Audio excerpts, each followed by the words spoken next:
Honorable Deputy Speaker, sir. Sir, I rise to speak on the motion of thanks on the Governor's address.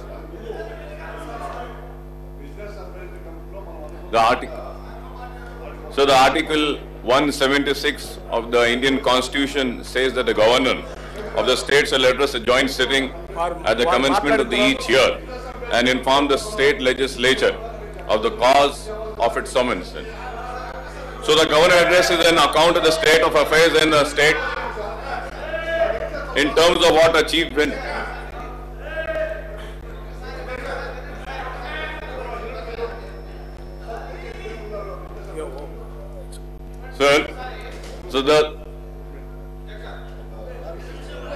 All right, one second.